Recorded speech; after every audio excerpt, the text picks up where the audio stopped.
Este laboratorio pertenece a la teoría de errores, al tema teoría de errores. Es el laboratorio uno para nosotros y vamos a realizar lo siguiente: la medición del tiempo de caída de una esfera en un medio viscoso. ¿Cuál es nuestro objetivo? El objetivo va a ser este de acá: determinar lo más exactamente posible el valor del tiempo. Vamos a medir entonces el tiempo. Nuestro objetivo, como pueden ver, es determinar lo más exactamente posible un valor. Nosotros no sabemos cuánto es exactamente, pero queremos saber eso, exactamente cuál podría ser el valor más posible al verdadero. ¿El tiempo de qué? De caída de una esfera dentro de un tubo lleno de aceite, aplicando teoría de errores al proceso de medida directa de una magnitud física. ¿Por qué le decimos una medida directa? Medida directa porque simplemente vamos a medir el tiempo y eso es lo que queremos saber, el tiempo, la variable tiempo en este caso. ¿Cuándo va a ser una medida indirecta? Va a ser cuando, por ejemplo, necesitemos la velocidad. ¿La velocidad de qué depende? Depende de la distancia y del tiempo en MRU. Entonces, si en MRU necesitamos saber la velocidad, vamos a medir la distancia y el tiempo. Vamos a tener que realizar dos mediciones, como pueden ver, distancia y tiempo, para saber la velocidad. Entonces, esa sería una medida indirecta. Pero cuando es directa, en este caso solamente tenemos que saber el tiempo y el tiempo lo podemos conocer simplemente usando un cronómetro. En cambio, para la velocidad, ¿qué necesitaríamos? Necesitaríamos un cronómetro y algo que mida la distancia, como pueden ver. Vamos a tener que medir dos magnitudes. Esa es la diferencia, ¿sí? Eso tiene que tener muy claro. En este caso es una medida directa a medir. Muy bien, ahora vamos a ver el fundamento teórico. En general, cuando se describe el movimiento de un cuerpo, se hace abstracción del medio en el que se mueve. Esto es posible solo en aquellos casos donde el medio es poco viscoso, tal como el aire. El medio viscoso, por ejemplo, el aceite, no se puede ignorar la resistencia, aumenta conforme crece la velocidad del cuerpo. Ustedes cuando, por ejemplo, caminan y no hay mucho viento, se pueden deslizar fácilmente, ¿cierto? Pero ¿qué sucede cuando hay mucho viento? Se les hace más difícil poder caminar o correr si están corriendo. Entonces, de eso depende, ¿sí? Cuando es aire, por ejemplo, se podrían deslizar más rápido que cuando está haciendo mucho viento. Lo mismo sucede cuando tenemos un fluido viscoso, como por ejemplo en este caso el aceite. El aceite va a depender de su viscosidad. Por ejemplo, ustedes deben conocer muy bien el aceite de cocina. No es muy viscoso, pero hay otros aceites mucho más viscosos como el aceite del auto y algunas otras máquinas usan un aceite mucho más viscoso, es decir, mucho más espeso, casi cercano a la grasa, como pueden ver, la grasa de automóviles. Entonces ahí es más difícil de deslizar cualquier objeto. A eso se refiere, sí, que el medio viscoso hace que sea diferente el tiempo. En este caso podríamos ver esta imagen, el aire y el agua. La resistencia que va a obtener el cuerpo a moverse en ese fluido va a ser muy diferente. Aquí está un ejemplo muy claro. Cuando es poco fluido se desliza más rápido el líquido. Y a medida que aumenta su viscosidad se hace más difícil el movimiento. Entonces va a depender también de eso, ¿sí? En qué fluido viscoso estemos deslizándonos. Nosotros vamos a hacerlo en un fluido viscoso que es el aceite. No es muy viscoso, entonces se va a deslizar más o menos lento. Obviamente no va a caer rápido como si fuera en el aire, sino que va a sufrir una resistencia por el fluido viscoso. Muy bien, ¿qué es lo que vamos a hacer? Los materiales a utilizar. Como pueden ver aquí estamos en el punto 3. El punto 1 era objetivo, el punto 2 es fundamento teórico, aquí está el punto 3 que es materiales a utilizar. Un tubo de vidrio transparente lleno de aceite. En su interior se encuentra una esfera pequeña que puede moverse por la acción de la gravedad. El tubo tiene dos señalizaciones, una superior y otra inferior, entre las cuales se medirá el tiempo de deslizamiento de la esfera. ¿Qué más necesitamos? Necesitamos un cronómetro manual o eléctrico. Entonces, alisten su cronómetro, por favor. El esquema de la experiencia va a ser el siguiente. Aquí tenemos este tubo.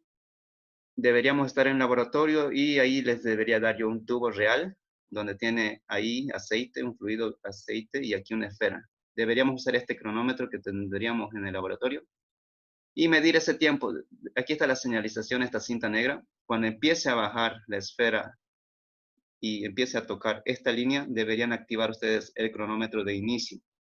¿Cuándo lo van a detener? Cuando llegue a esta señal. Cuando empiece a tocar esta señal de abajo, deberían detener el cronómetro. Entonces ahí vamos a tener un tiempo de caída de esa esfera. Y eso es lo que vamos a medir y van a ver que van a haber diferentes resultados, ¿sí? Entonces, por favor, alisten su cronómetro y en un momento vamos a medir. El procedimiento es lo que les acabo de decir. Se coloca en el tubo en posición vertical hasta que la esfera se deposita en el fondo del tubo, es decir, acá. Nosotros vamos a hacer caer la esfera. Cuando se encuentre en este punto al fondo, vamos a invertir el tubo. Y de esa manera, esta esfera va a estar en la parte superior y va a empezar a caer. Y ahí está lo que les decía. Se invierte el tubo rápidamente dejando que la esfera se desplace verticalmente dentro del tubo. Se activa el cronómetro en el momento en el que la esfera pasa por la marca superior. Me refiero a esta de acá. Desactivar el cronómetro en el momento en que la esfera pase por la marca inferior. Observar y registrar el tiempo marcado en el cronómetro. Para la siguiente lectura se invierte la varilla y se repite el procedimiento. Los tiempos se van registrando en una planilla similar a la siguiente. La planilla la vamos a hacer más adelante. Por el momento yo solamente quiero que midan el tiempo. Fíjense cómo se va a deslizar. A eso me refería. Cuando empieza a tocar esta línea, empieza el tiempo. Y cuando toque esta línea, lo detienen en el cronómetro, ¿sí? Eso es lo que quiero que midan. ¿Ya tienen listos sus micrófonos, digo, su cronómetro? Los que tengan. Sí, Sí, yo ya lo medí. sí, sí. Ya. Yo lo medí. Sí, ya está ya. Entonces, cuando empieza a tocar la línea negra, empiezan a medir el tiempo y cuando toque la línea esta de acá, la de abajo, lo detienen. Y escriben en el chat, por favor, su tiempo medido, ¿sí? Ahí supongo que el cronómetro le está dando ahorita con dos decimales. Entonces, va a empezar, ¿sí? Estén atentos. Alisten su cronómetro y ya saben ustedes cuándo empezar y cuándo terminar.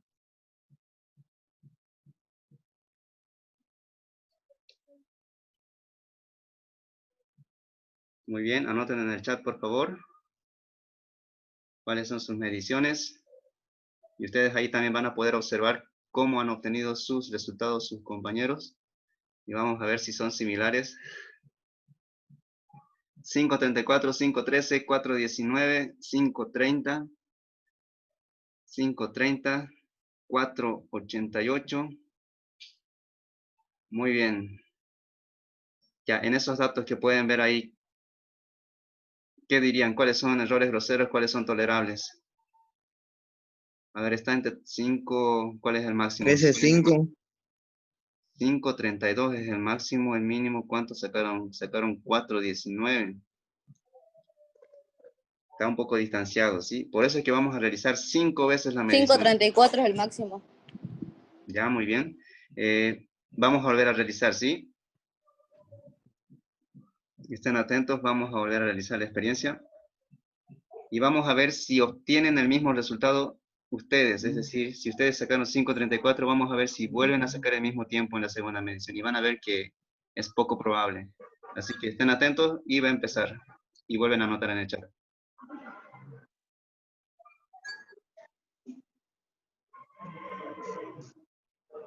Muy bien, anoten en el chat. ¡Ah, su madre!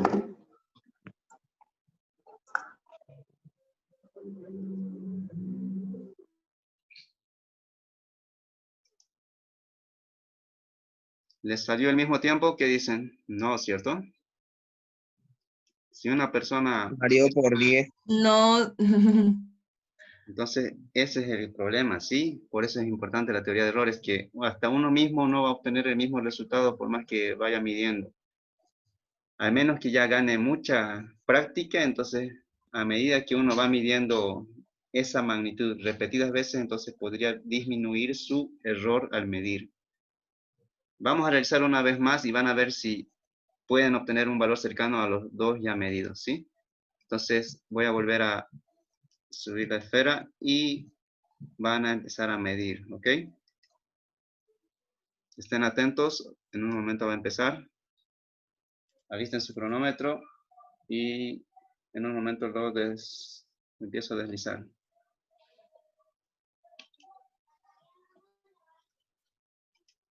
Estén atentos. Un ratito, un ratito.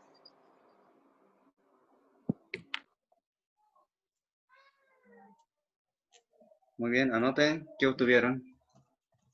¿Se aproxima lo que obtuvieron? Varía por 10. 4.79. Sí, varía. Muy bien, 5.50, 5.84, 5.28, 4.79. Está entre 4 y 5.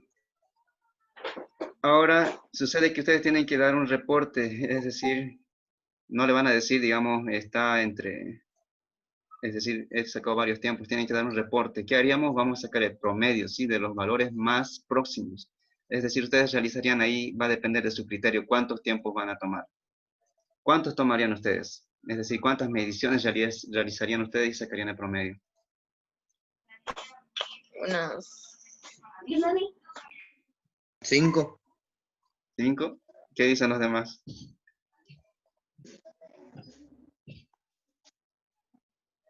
Eso va a depender del criterio de cada uno. Algunos son muy exigentes, entonces dirán yo voy a medir 10 veces y voy a sacar su promedio. Otros dirán yo mediré 20 veces, otros dirán 5. Y eso va a depender de cada uno, ¿sí?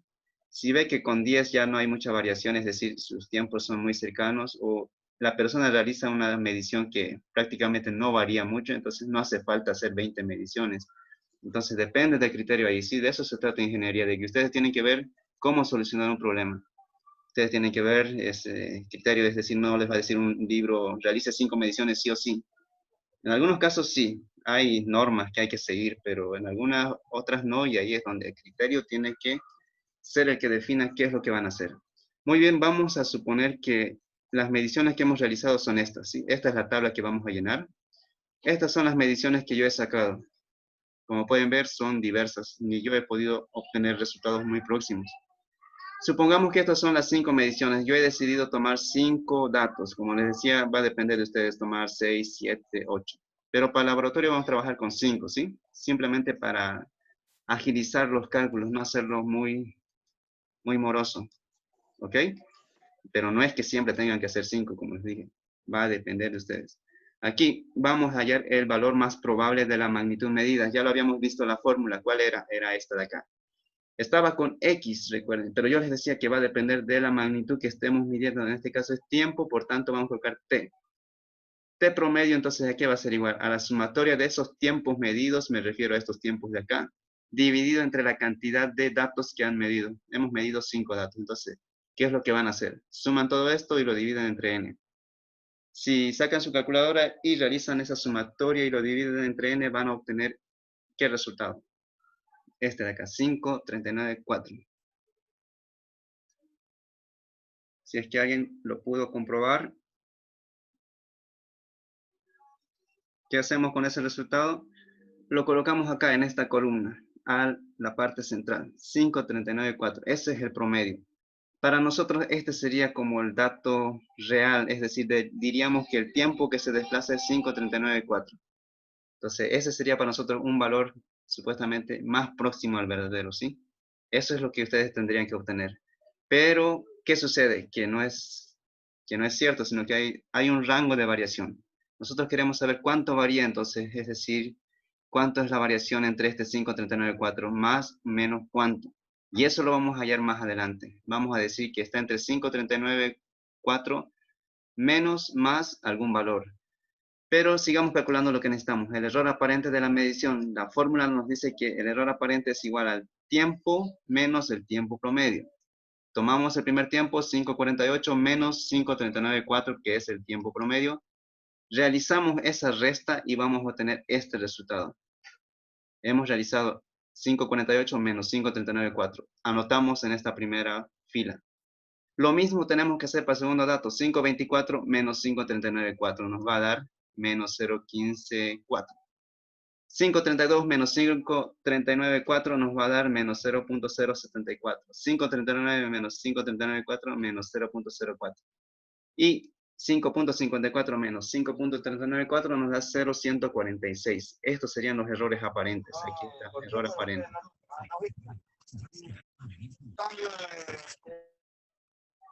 Ahora vamos a calcular el error aparente al cuadrado para la siguiente fórmula, para la siguiente columna, perdón. Simplemente es colocar estos resultados al cuadrado. Lógicamente, todos aquellos que son negativos se van a volver en positivos. Entonces, 0.086 al cuadrado nos va a dar 0.07396. Lo anotamos acá. Esta cantidad al cuadrado, esto al cuadrado, esto al cuadrado, de cada uno da estos resultados. Ese es el error aparente al cuadrado. Más adelante vamos a ver para qué lo estamos calculando. El error relativo de la medición ER. Aquí es igual al error aparente dividido entre el tiempo promedio. Este es el error aparente, 0.086. ¿Qué vamos a hacer? Lo vamos a dividir entre promedio, 539.4. Nos va a dar 0.01594. Entonces, ese es el error aparente entre este primer dato. Lo anotamos acá. Lo mismo hacemos para cada uno. Esta cantidad dividido entre promedio. Esta cantidad dividido entre promedio. Esta cantidad del error aparente entre promedio. Error aparente entre promedio. Nos va a dar los siguientes resultados. Aquí es igual ahora el error porcentual de la medición. La fórmula nos decía que era el error relativo por 100. Estamos hallando el porcentaje. Es decir, esta columna lo multiplicamos por 100. Y ya está el error porcentual. Simplemente sería este dato anterior por 100. Y lo anotamos acá. Nos va a dar 1.59. Y de los demás ya lo tenemos ahí. Como pueden ver, este es su error relativo porcentual. Su error porcentual. Este es el error relativo y este es el error porcentual. ¿Cuál tiene mayor error en porcentaje? ¿Y cuál tiene menor? El error cuarto. relativo. El error porcentual, perdón. El error porcentual acá. ¿Cuál es el mayor y cuál es el menor? El menos. Este es menor, ¿cierto? Sí, ese. ¿Qué nos está Menos indicando eso? 0,7. Nos está indicando que este valor se aproxima más al promedio que nosotros hemos tomado como el error verdadero. Y es lógico, fíjense, 539 se asemeja más al 539.4. De todos estos de acá, ¿cuál es el mayor? Va a ser este de acá, 286. Quiere decir que este valor es el que se aleja más del promedio. Eso es lo que nos da a conocer el error porcentual. ¿Sí? En porcentaje, ¿cuánto varía a lo que hemos tomado como verdadero? Muy bien, ahora vamos a realizar más cálculos. Aquí vamos a colocar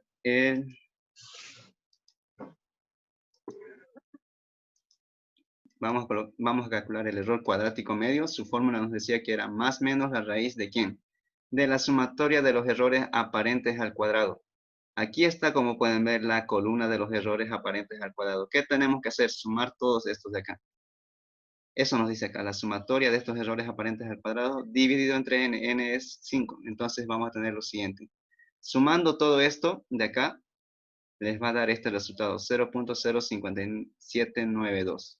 Sumando toda esta columna, ¿sí? ¿Qué vamos a hacer? Lo vamos a dividir entre 5 y nos da esta cantidad. Más menos 0.1076. Ahora vamos a calcular el error medio del promedio. Disculpe, ¿por qué N5? Porque tenemos 5 datos que se han tomado. Si hubiésemos trabajado con 10, aquí sería 10. Obviamente si fuera con 10, todo esto sería ya muy diferente, ¿sí? N es la cantidad de mediciones. Aquí lo mismo, el error aparente al cuadrado, es decir, sumamos toda esta columna y lo dividimos entre n por n menos 1, es decir, entre 5 por 4. Este mismo resultado que es la sumatoria de estos 5 datos de esta columna dividido entre 20 en este caso. Nos va a dar más o menos 0.538. Ahora sí ya podemos decir entonces que el tiempo es igual al tiempo promedio más menos su error medio del promedio. Es decir, ¿cuánto nos dio el promedio? Es este de acá, 539.4. Ese es el tiempo promedio. ¿Cuánto nos dio el error medio del promedio? Nos dio este, más menos 0.538. Quiere decir que el tiempo debería estar entre esta variación, entre más 0.0538 y menos 0.0538. ¿Cuánto nos da eso? A esta cantidad súmenle esta cantidad y otro réstele. ¿Cuánto nos da? Aquí nos está dando ese rango de variación del tiempo. Debería estar entre esa variación, nos dice. ¿Cuánto les da cuando le restan y cuánto les da cuando le suman a esta cantidad?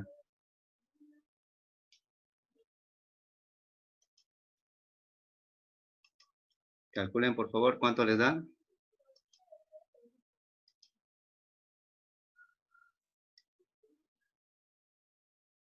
¿Cuánto les dio?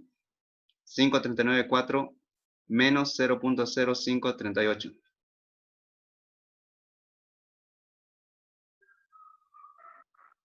5,3402. 5.3402. Sí. Sí. Muy bien. Ahora, ¿cuánto les da si le suman ese tiempo?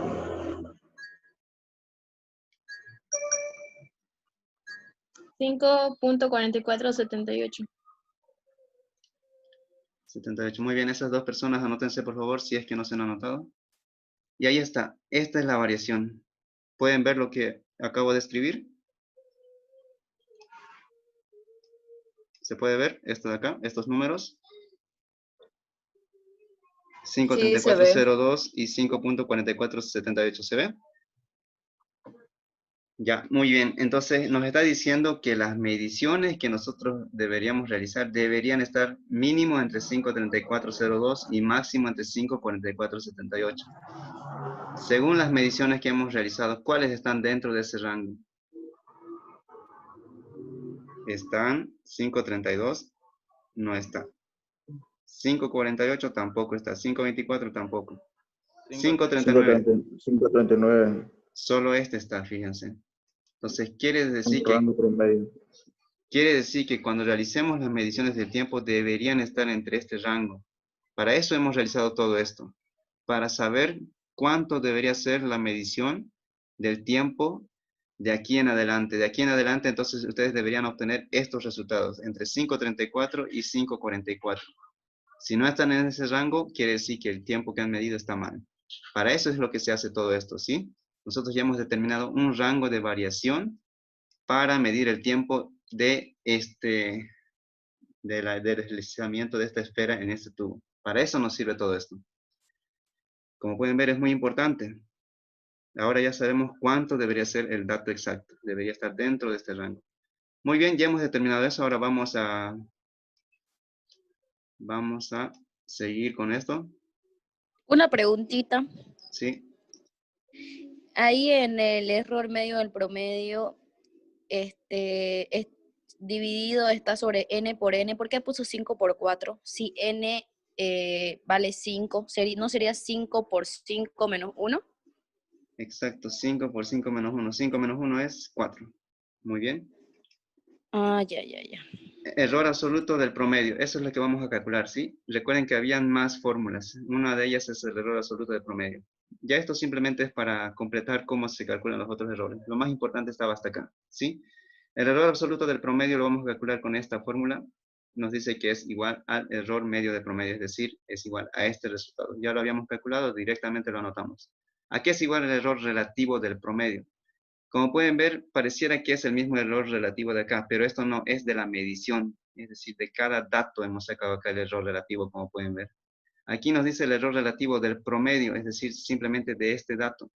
Es decir, de forma general ya estamos hallando allí un error relativo que representa a todo el conjunto de datos. Este error relativo representaba a cada uno de los datos. Este ya representa al conjunto de datos. Entonces, ¿qué es lo que vamos a hacer? Tomar ese error medio del promedio, dividirlo entre tiempo promedio. Aquí es, perdón, no lo cambié esta H. 5.394 es el tiempo promedio, entonces nos va a dar 0.0997. Podemos calcular también el error porcentual del promedio, no el error porcentual de la medición, sino el del promedio. Y nos va a dar el error relativo por promedio por 100, nos va a dar esta cantidad, 0.0997.